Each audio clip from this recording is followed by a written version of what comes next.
Quanto maior a compreensão de Deus, maior será a percepção de si mesmo. Quanto maior a compreensão de si mesmo, maior será a percepção de Deus. Bem-vindo à série Espiritualidade e Vida Cristã. Estou refletindo com vocês sobre a essência da espiritualidade cristã. E o tema do vídeo de hoje é estabelecer dois alicerces para a espiritualidade. Conheça Deus e conheça a si mesmo. A vitalidade da vida cristã, o vigor da espiritualidade está diretamente proporcional ao progresso na sua vida nessas duas áreas. Bem-vindo ao meu canal, inscreva-se e participe.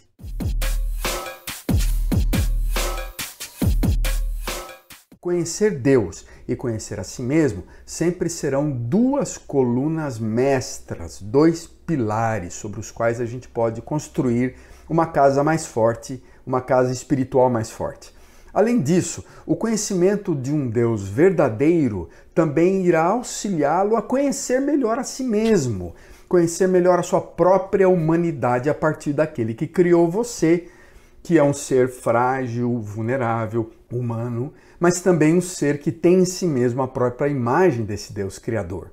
Se você conseguir experimentar um pouco dessa grandeza do Criador, se você conseguir sentir o amor desse Deus, experimentar a presença, a bondade, a compaixão, a justiça desse Deus, se você conseguir então experimentar essas qualidades divinas, elas curarão o seu coração, curarão suas feridas, suas marcas e ajudarão você a encontrar aquela paz interior que você procura. Levará você a entender melhor a vida e conseguir uma energia física, mental, social maior. Ao conviver mais com Deus, você vai perceber que Ele conhece você profundamente. O próprio Deus, através do poder do Espírito Santo que habita em nós, Ele faz com que o nosso autoconhecimento seja possível. Eu gosto daquilo que o filósofo dinamarquês Søren Kierkegaard reflete. Somente estando diante de Deus, você vai poder entender a si mesmo na transparência da sobriedade. Assim, Agostinho também diz algo semelhante quando ele fala que conhecer apenas duas coisas é importante: a alma, o meu espírito, o meu coração, e conhecer Deus. E ele ora assim: ó Deus, Tu és sempre o mesmo, deixa-me conhecer, deixa-me conhecer-te.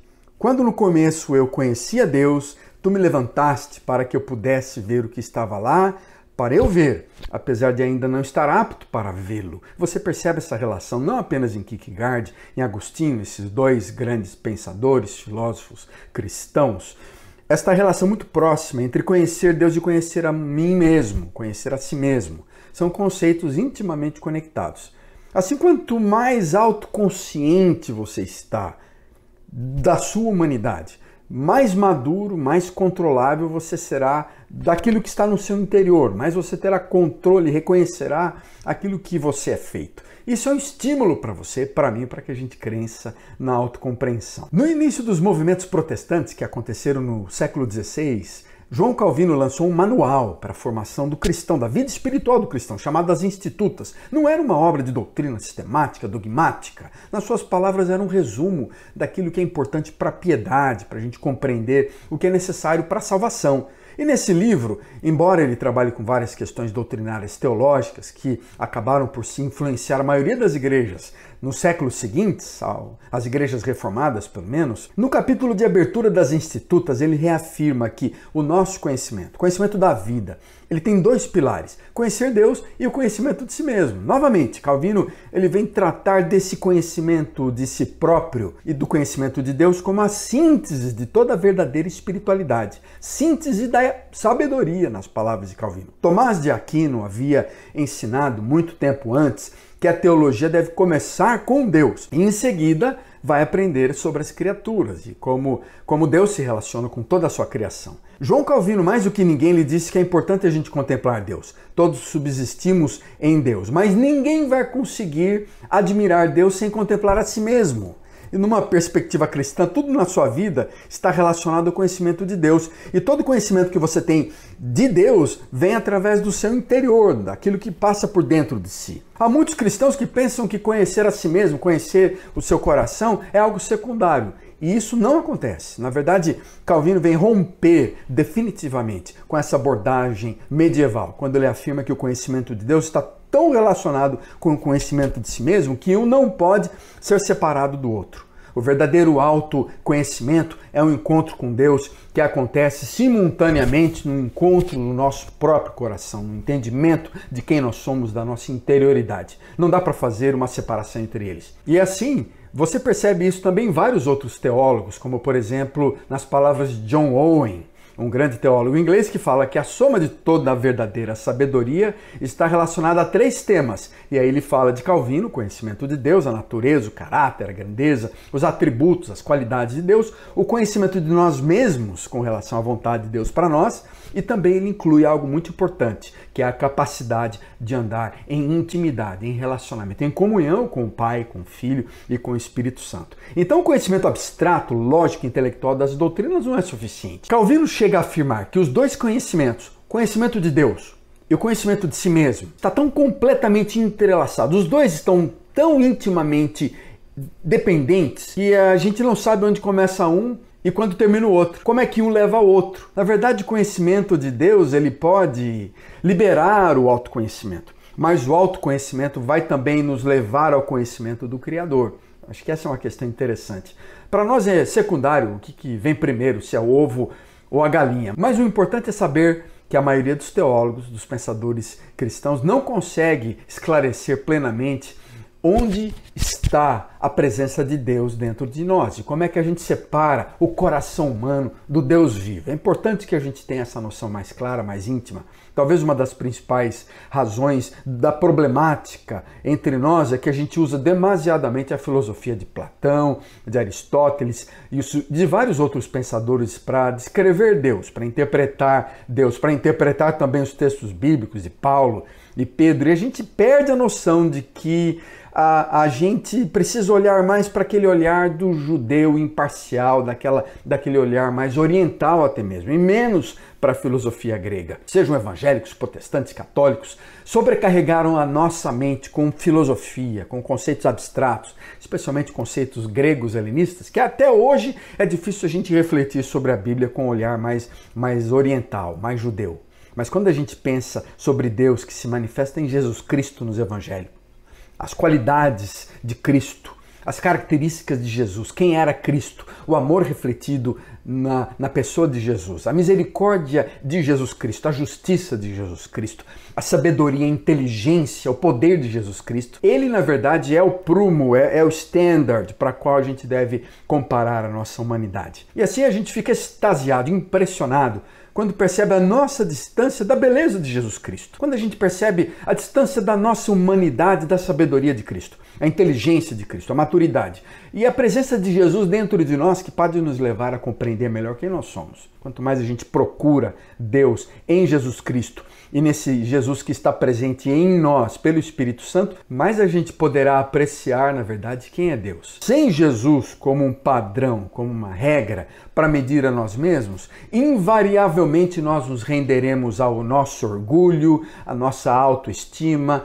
a valorizar demasiadamente a nossa própria pessoa, a subestimar a iniquidade, o ensimesmamento que existe em nós, e a gente vai criar uma série de regras, de leis, ensimesmamentos que vai nos afastar da presença de Deus. Em Jesus Cristo, na pessoa de Jesus, Deus está sempre próximo de nós e muito mais próximo do que nós mesmos estamos. E é nessa proximidade de Deus que a gente pode entender então o vazio da nossa solidão, a incompletude interior, essa sensação de saudade que nós temos de algo mais na nossa vida. Porque é na presença de Deus que a gente vai encontrar refúgio para a nossa alma. O centro do nosso eu, na verdade, ele vai encontrar descanso quando descansar em Deus. Assim, a gente sabe que a mera preocupação com espiritualidade não vai garantir o crescimento na nossa vida e não vai produzir movimentos de aproximação da presença do Criador e participação do nosso coração, da pessoa e do coração de Jesus. Há milhões e milhões de cristãos, católicos, evangélicos, etc., que vivem um esquema de vida gnóstico, teóricos da fé, defendendo crenças pragmáticas, individualistas, materialistas, legalistas, consumindo uma série de produtos religiosos que acham que a vida cristã simplesmente é aceitar doutrinas, um simples conhecimento intelectual. Essa questão apenas intelectualizada da fé não garante a alegria, não vai garantir a cura para o nosso coração, não vai salvar ninguém, é um engodo no acerto de contas, no final da história com o nosso Criador. É trágico quando a gente ouve do próprio Jesus Cristo palavras ditas que afirmam que aqueles que falaram coisas em seu nome, Jesus olha para eles e fala: eu nunca vos conheci, apartai-vos de mim, vocês que praticam a iniquidade. Dentre os vários movimentos que eu senti no meu próprio coração de autoconhecimento, foi um daqueles períodos marcantes quando eu estive fazendo uma pós-graduação em Educação em Clínica Pastoral nos Estados Unidos.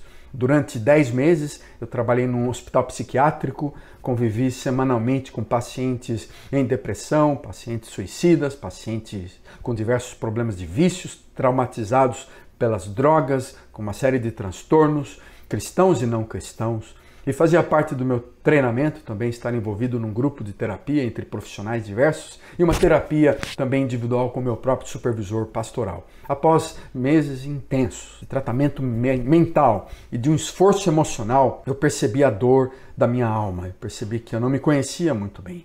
Houve mudanças drásticas na minha personalidade, fiquei chocado, o início daquele processo de autorrevelação que continua hoje e que eclodiu em uma série de transformações do meu interior. Carl Jung é um desses psicólogos que eu admiro demais. Ele fala dessa sensação aterrorizante de aceitar-se completamente. E nós precisamos frequentemente de amigos, mentores, conselheiros, psicólogos para ajudar a pensar em si, em nosso interior. Nós todos temos graus de miopias, de pontos cegos e outras áreas obscuras do nosso coração. A gente vive numa época extremamente positivista, numa época que pensa demais no entretenimento, muito voltada para si mesmo, e a gente finge estar alegre nos nossos selfies, a gente publica foto nas mídias o tempo todo com aquela cara de feliz, a gente precisa ser positivo, a gente posta fotos bonitas, a gente se admira no reflexo das águas e da mídia, veja como eu sou bom, veja como eu descobri o segredo na minha vida vai tudo bem, e a gente então vai aproveitando uma vida de paixões, de desejos, de festas, de entretenimento, de comida, de sexo,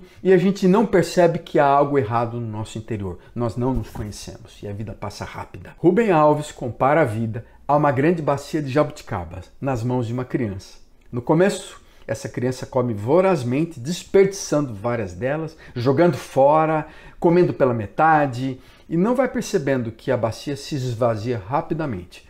E ela então, depois que ela percebe que está acabando, começa a saborear melhor jabuticaba por jabuticaba. Na vida, às vezes é tarde demais quando a gente percebe que ela está passando rapidamente, como uma nuvem passa sobre o céu no final da tarde. A gente perde conta dos invernos e verões sem um autoconhecimento, sem lembrar daquilo que o Schleiermacher, um filósofo e pregador alemão, fala. O coração fica inquieto e mal-humorado muitas vezes quando ele percebe a avareza humana, a alegria passageira, a energia vital e preciosa que vai sendo desperdiçada. Eu também gostaria que a minha experiência fosse me sentir bem o tempo todo, feliz o tempo todo diante da criação, diante do Deus, Criador de todas as coisas. Mas o eu infantil, essa minha culpa, os meus sentimentos de vergonha, as minhas memórias, o meu deserto interior muitas vezes, a minha sensação de solitude, de solidão, a minha dor interior, a minha falta de conhecimento aparece de forma frequentemente assustadora, com uma força esmagadora. Mas eu não estou aqui para falar nenhum tipo de autopiedade. É dever a gente enfrentar as nossas lutas, é dever a gente encontrar diante das possibilidades, achar algo interessante, tirando o máximo proveito de nós mesmos, mas tudo isso é pela graça e misericórdia do Criador. Se não fosse a graça, misericórdia e amor do Criador, eu não sobreviveria. Eu tento caminhar para frente, sonhando e olhando para Deus, para o Criador, ao mesmo tempo que eu olho para o meu interior, para a minha vida, com vulnerabilidade, com humildade, com senso de limitações, aceitando as áreas que eu não sei, aceitando as minhas áreas fracas, abraçando com resistência as minhas áreas de fraqueza, reconhecendo meus dons e capacidades e habilidades e áreas fortes, mas aceitando minhas limitações. Se eu não tivesse certeza que Deus me abraçou com seu amor, que Jesus Cristo me recebeu, me aceitou e está vivendo em mim, morrendo na cruz do Calvário pelos meus pecados, eu talvez tivesse desistido e naufragado. Concluindo, faça disso seu objetivo, conheça-se a si mesmo. Essa talvez seja a lição mais difícil do mundo. A cura e o autoconhecimento são amigos muito próximos. Aqueles que se comprometem com a cura das almas devem também empenhar-se na autocompreensão. A vida interior está diretamente ligada à vida exterior. A capacidade de viver, de amar, aceitar, servir, curar e ser curado depende do autoconhecimento. Você vai obstruir o trabalho na sua vida espiritual, da espiritualidade na sua vida, se você não entender muito bem a si mesmo. Por isso, priorize isso.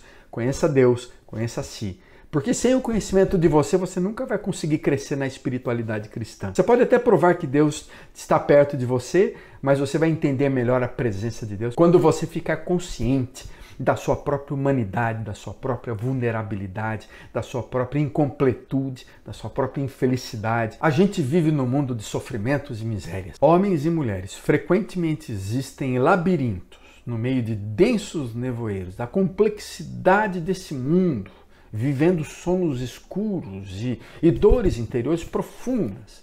Mas mesmo a partir desse sentimento interior de incompletude, de um auto-reconhecimento da nossa própria limitação, da nossa própria vaidade, das nossas próprias enfermidades, paradoxos e antagonismos, nós também podemos reconhecer o caminho da luz de Deus, da sabedoria de Jesus Cristo, da justiça de Deus no meio do mundo.